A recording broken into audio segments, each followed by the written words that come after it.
This is shaping up nicely. Time for a change of pace, though. At least at first.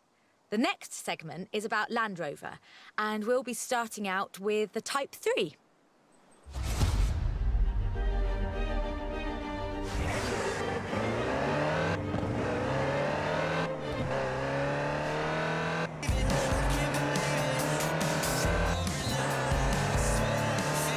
Land Rover, the British sports utility vehicle. But before that, they were actual utility vehicles. Solid, tough trucks, unstoppable over almost any terrain. In 400 meters, turn left. The Land Rover Type 3 marks the point where that shift begins. And we'll be looking at what that meant. Turn left.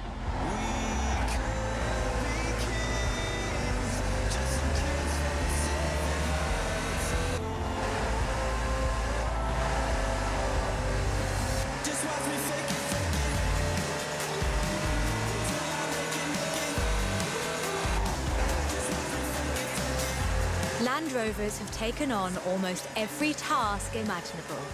They've been generators, tractors and ambulances. They've brought peace and carried medicines to disaster zones. They've even been buses. Over 500,000 Series 3s were built, and over 70% of those are still on the road today. They were extensively exported and built under license abroad. Belgium, South Africa, even Australia and New Zealand. With a robust chassis and signature Land Rover engineering, the Type 3 also marked the first time that buyers could choose interior options, like seat box protectors and cubby boxes.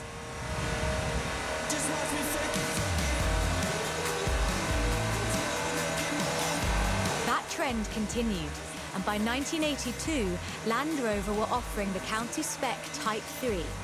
Leisure drivers could choose from such luxuries as all-cloth seats, soundproofing and tinted glass. The trend was increasingly clear, and the future of the Land Rover was starting to take shape. If you squinted, you could already see the shape of the first sports utility vehicle, the Range Rover.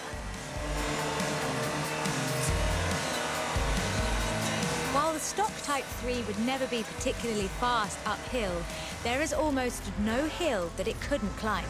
Or down, for that matter, if you put a proper winch on it.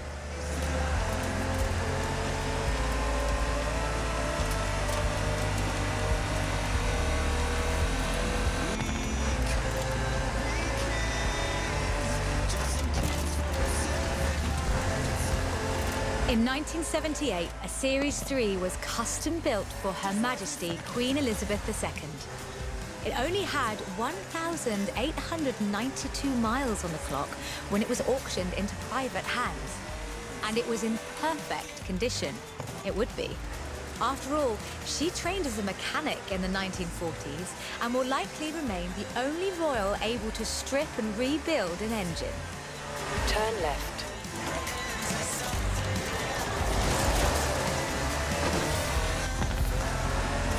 200 meters, you will arrive at your destination.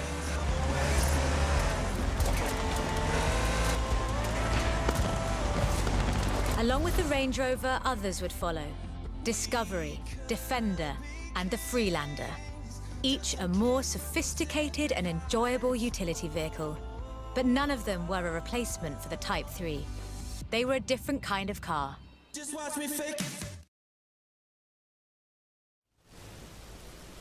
The Type 3 was arguably the first sports utility vehicle, an evolution of the design that would lead ultimately to this. The Bowler Nemesis, an off-road racing vehicle that turned into a production SUV, the Nemesis EXR. It sports a turbocharged 5-litre Land Rover Jaguar engine, crammed into a carbon fibre chassis with integral roll cage. It even has the grille, headlights and rear lights from a Range Rover.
Do you want to see what the Type 3 would be like if it ever stopped doing important things?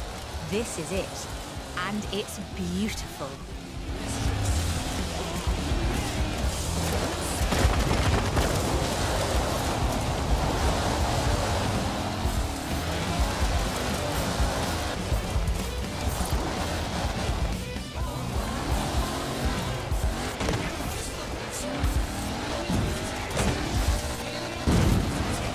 This is an all-terrain supercar. That's the only fair description for this. But that's what you get when you build an SUV with Land Rover DNA.